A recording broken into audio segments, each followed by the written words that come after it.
The studio lights were always warm on nights like this, warm enough to make a man forget how heavy life could be.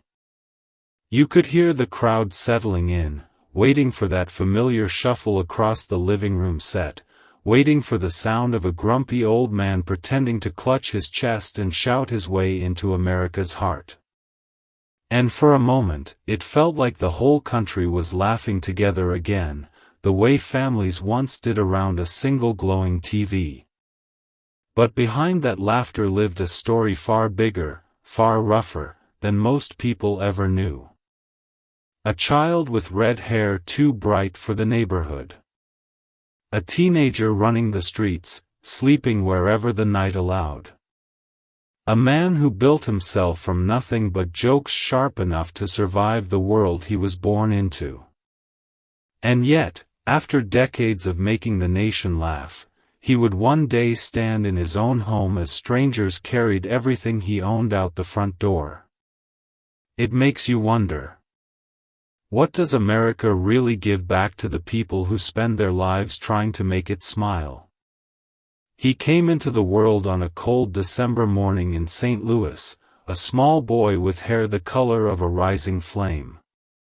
People would later say that red hair made him look out of place in his own neighborhood, but it was more than that, it was a symbol of a mixed heritage he barely understood.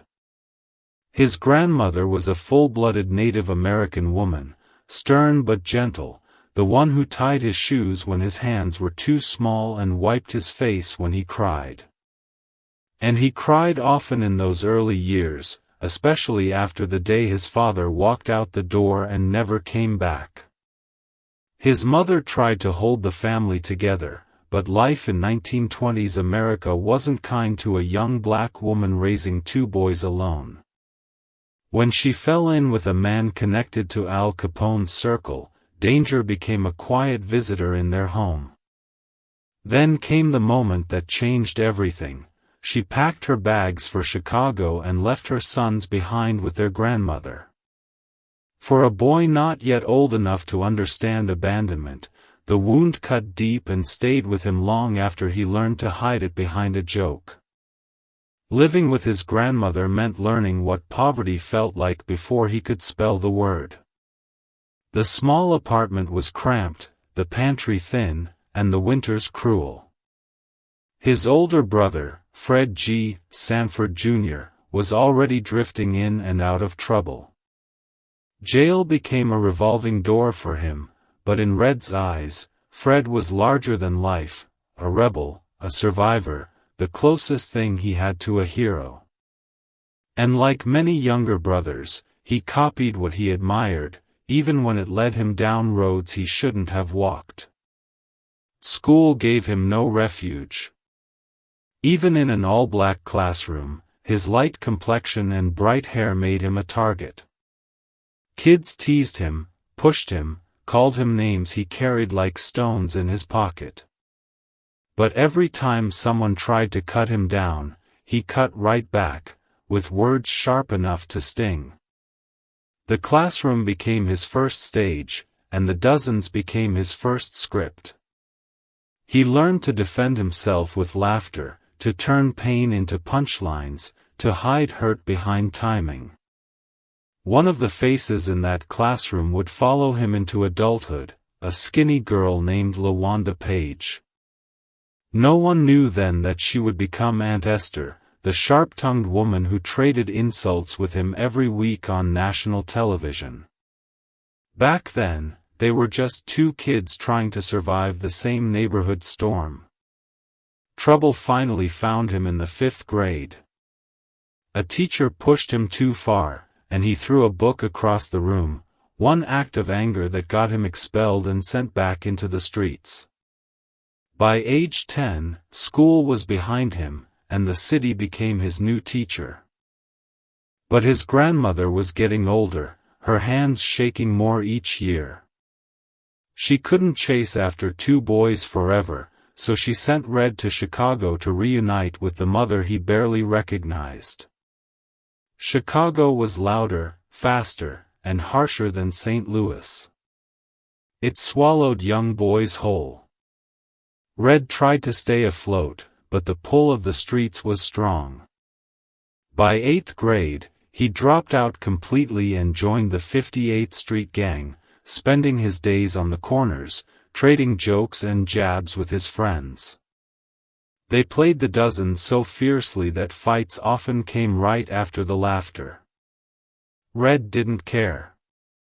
The words were his weapon, and he wielded them well. At 14, he and a few friends formed a small band called the Bon Bones. They sang on street corners, tapping rhythms on makeshift instruments, trying to turn music into money. Some nights they earned enough for a meal, most nights they didn't. But the dream of something bigger, New York, a real stage, a real crowd, kept them moving. One day, the boys made a decision that could have ended their lives. They hopped onto a freight train heading east. For 3 days, they rode in a car full of onions, eating whatever they could peel to keep themselves alive.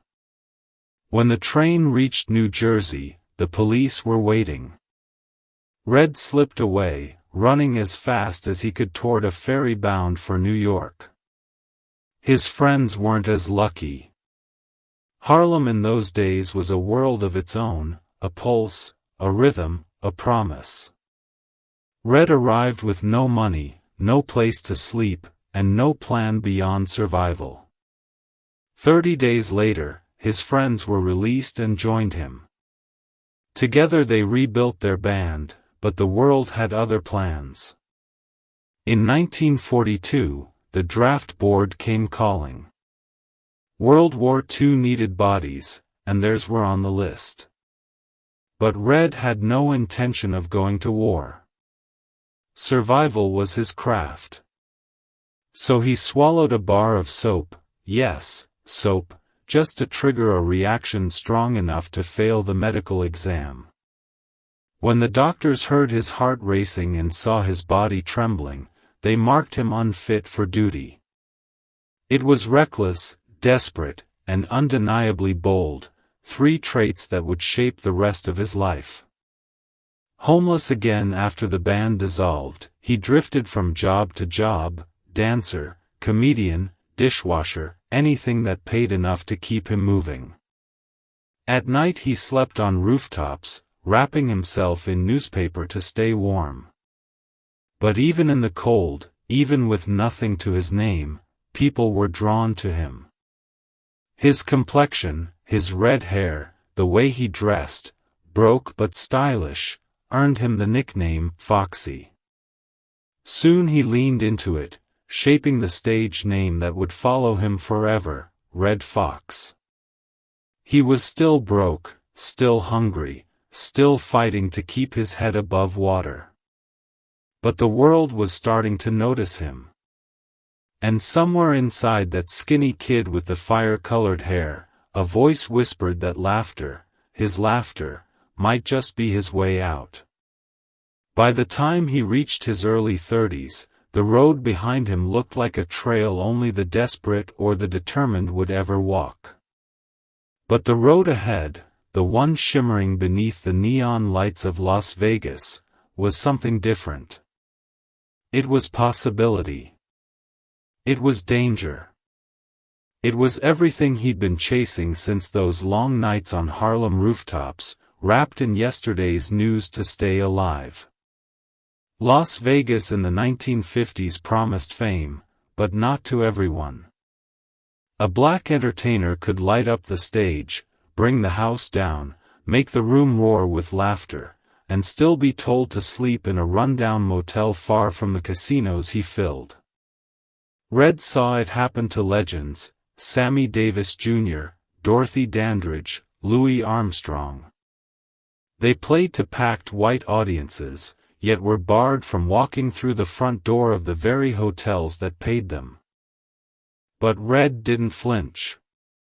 He had survived far worse.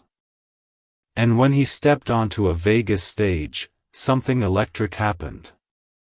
The crowds leaned in. His jokes carried both grit and elegance, streetwise but sophisticated. He could be nasty, sharp, raw, and still somehow make the room feel like they were in on the secret. He didn't just tell jokes, he told the truth, dressed up in laughter. And people, black, white, rich, broke, loved him for it. One night, under the soft blue haze of stage lights, a familiar figure slipped into the crowd, Frank Sinatra. Sinatra had connections everywhere, Hollywood, Vegas, the record business, and yes, the places most people didn't dare speak of out loud. He watched Redd work, watched the timing, the ease, the control. And by the end of the night, Sinatra sent a message backstage: he wanted Redd on his label. When Redd explained he was stuck in a contract he hated, Sinatra smiled the way powerful men do and said, "Don't worry about it. I'll take care of it." And just like that, without Redd lifting a finger, the contract that trapped him was gone. No paperwork delivered to his door, no long negotiations, no questions asked. Redd knew better than to probe deeper. With Sinatra and Sammy Davis Jr. opening doors, Redd's career exploded. He performed in front of large, mostly white crowds who couldn't get enough of his fast-talking, razor-edged humor. The party records kept selling, crossing color lines that had once boxed him in. Promoters treated him differently now, still cautiously, still with the quiet racism of the era, but they also knew they couldn't deny him. Redd Foxx filled rooms. Success wasn't enough, though. Redd wanted to give others the chances he never had.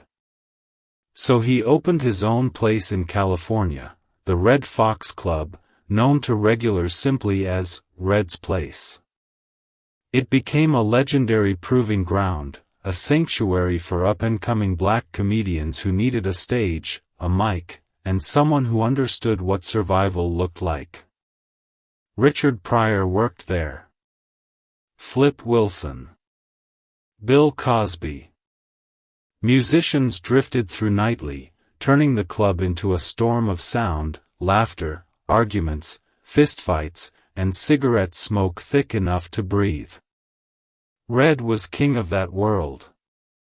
Not a perfect king, he spent too much, gambled too much, trusted the wrong people, but he was generous in ways Hollywood rarely recognized. His club gave careers to men who would later reshape American comedy.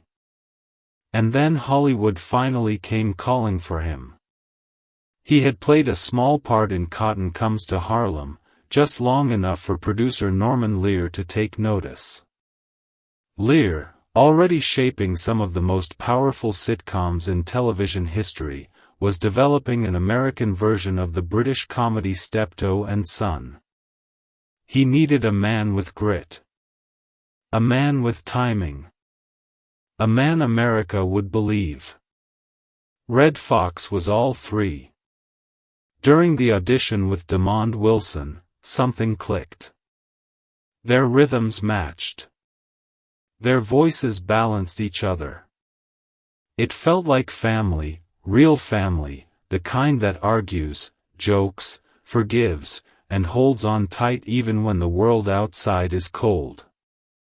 Lear didn't need to see more. He cast them both.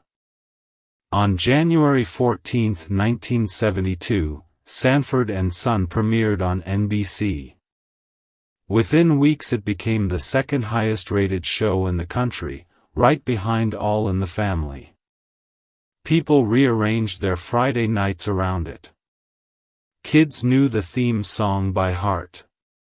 Households across America, black, white, rich, poor, sat together and laughed at a junk dealer with a sharp tongue and a heart bigger than he'd admit.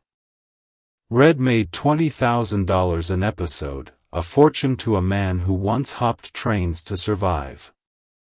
But the money wasn't the only victory. For the first time, a black comedian wasn't being asked to shuffle, grin, or play a fool. Redd played a man with edges, flaws, pride, wit, fire. A man who loved his son but drove him crazy. A man who hustled, argued, prayed, worried, and occasionally faked a heart attack so dramatic it became iconic. And he didn't come alone. Redd brought his people with him. LaWanda Page, once the girl in his grade school class, became the unforgettable Aunt Esther, the only person who could knock Fred G. Sanford off his throne. Bubba, Grady, Woodrow, even Pat Morita, these were faces from the circuits Redd had walked for years. Hollywood didn't want them at first, but Redd insisted. He understood loyalty in a way contracts could never teach. For a moment, everything was perfect. The streets he grew up on felt distant. The cold rooftops, the arrests, the hunger, all of it seemed like another lifetime. Redd Foxx had climbed from nothing into living rooms across America, becoming a voice, a symbol, and a pillar of black comedy. But success has weight. And for Redd Foxx, that weight was growing heavier every day. Success is heavy when you've carried nothing your whole life. And for Redd, the weight began to press hardest right when the world thought he was finally untouchable. The laughter on set was still loud, the ratings were still strong, but behind the scenes his world was cracking, quietly at first, then all at once. It started with money. It often does. Redd had grown up with empty pockets and quick hustles. So when the checks from Sanford and Son grew larger, he held on to them with suspicion. He counted who made what, who controlled what, who earned off his talent without sharing the load. And when he discovered that some people behind the scenes, the writers, the producers, the ones shaping the comedy from a distance, were being paid more than he was, something inside him snapped. He believed it was about race. He believed it was about respect. And maybe it was. Television in the 1970s wasn't built to honor black artists equally. Redd felt it every time someone told him how to act, how to joke, how to tone it down for white comfort. He wasn't a man who swallowed insults quietly. He fought back, loudly, publicly, with all the fire that had carried him from St. Louis to Vegas. So he demanded ownership, a share of the show, 25% of the company. A piece of syndication that would secure his family's future long after he was gone. When the studio said no, Redd didn't just push back. He pushed hard. Some days he refused to show up. Other days he'd arrive furious, cursing out producers, walking off set, or claiming to be too sick to work. Demond Wilson, fed up with what he considered disrespect too, stood right beside him. Soon the studio had enough. They filed a lawsuit for $10 million, accusing the two stars of breaking their contracts.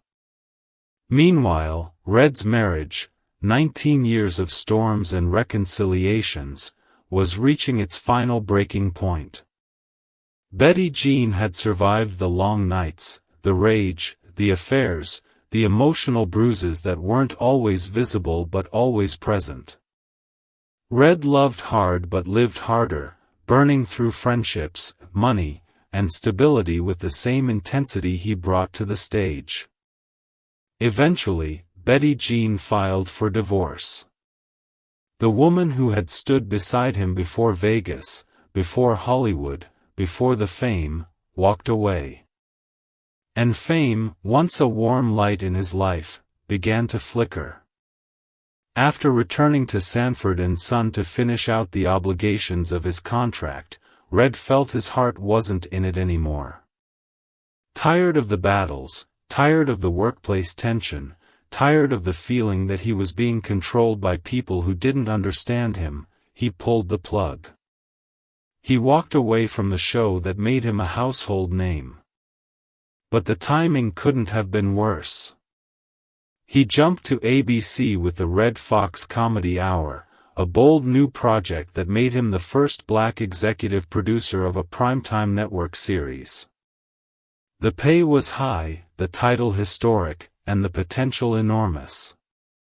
But the network didn't know what to do with Redd's edge, his rawness, his refusal to soften himself for TV. Within 6 weeks, the show was cancelled. The bright new beginning dimmed into another dead end. Then came the bills. Redd had never learned the language of financial caution. He lived as if the river of money would always flow, gambling, spending, giving generously to friends who saw him as their safety net. But IRS agents don't care about generosity. They care about tax returns. And Redd, whether out of distrust, stubbornness, or sheer denial, filed his taxes but never sent in the payments. Years passed. Debt grew in the background, slow and quiet, like a storm building behind distant hills. By 1983, the storm hit. Redd filed for bankruptcy. The man who once sold millions of records and ruled Friday night television now stood on a stage in Las Vegas again, performing in smoky rooms for people who barely remembered the fire he once carried. Still, hope found him through familiar faces. Eddie Murphy, who had grown up idolizing Redd's comedy, reached out. He gave Redd a role in Harlem Nights, alongside Richard Pryor, a gift, a lifeline, a reminder that legends never truly fade. The movie brought Redd over $500,000.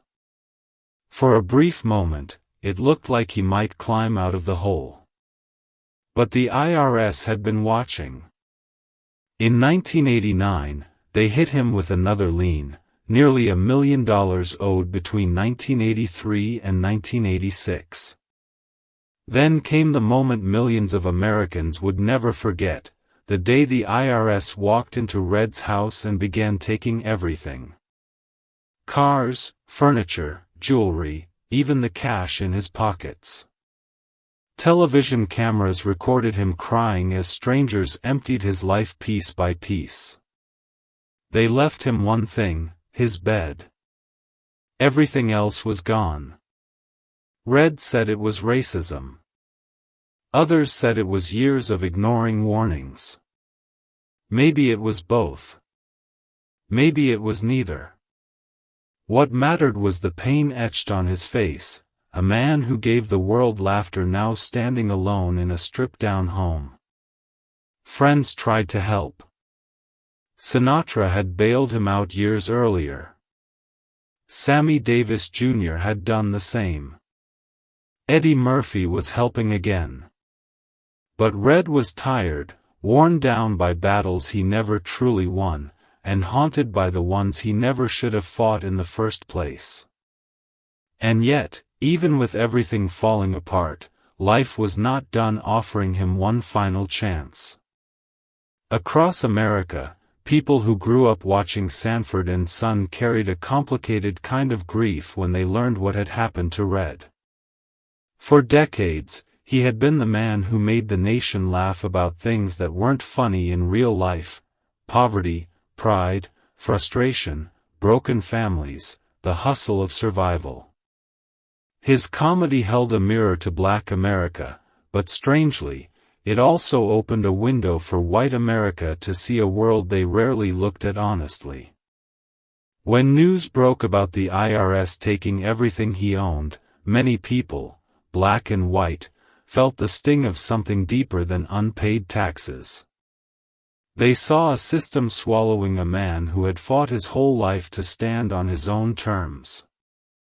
For older black audiences, Redd represented the struggle of a generation that paved roads others now walk more easily. They remembered segregation, the closed hotel doors in Vegas, the producers who tried to write black characters as fools, and the long battle for equal pay in Hollywood. To them, Redd's fight with the industry wasn't difficult behavior. It was resistance. It was survival. It was a refusal to let anyone, especially white executives, decide what black humor should look like. Around the world, viewers who discovered him through reruns saw the boldness beneath the jokes. They saw how groundbreaking it was for a black father and son to lead a primetime sitcom in the 1970s. They saw how his timing influenced Richard Pryor, Eddie Murphy, and every comedian who later stood on a stage telling the truth with a smile. American media, however, treated him with mixed tones, admiration for his talent, but a colder judgment about his struggles. Headlines focused on bankruptcy, lawsuits, marriages falling apart. Few headlines asked how someone who brought in millions could fall so fast, or why the structures around him were built to collapse under the weight of one bad decision. In the end, the world understood him the way they often understand pioneers, too late, too slowly, but with deep respect. His legacy became clearer after he was gone, a man who carried the laughter of a nation, even when his own life was shaking beneath his feet. In the quiet hours after his passing, people across the country found themselves remembering the sound of a man who once made America laugh from its living rooms. Not the stage lights. Not the scripts. Not the arguments behind the scenes.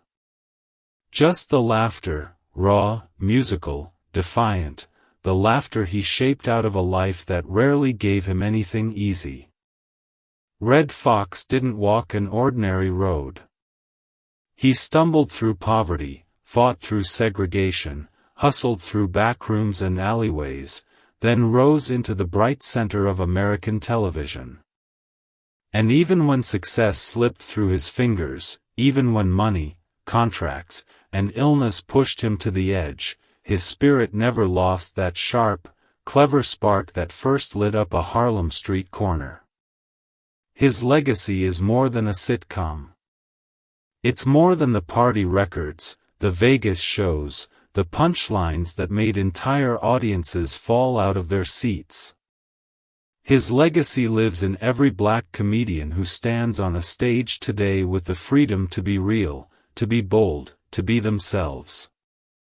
It lives in the honesty he brought to comedy, an honesty born from a life that had no choice but to tell the truth. And maybe that's why his story stays with us. Because it asks a question America still struggles to answer. How do we honor the people who give us joy, when their own lives are weighed down by battles we never see? For those who grew up with Sanford and Son, his voice feels like a memory from childhood, warm, familiar, overflowing with the rhythm of a different America. For younger generations discovering him today, he's a reminder that greatness often comes from the roughest soil.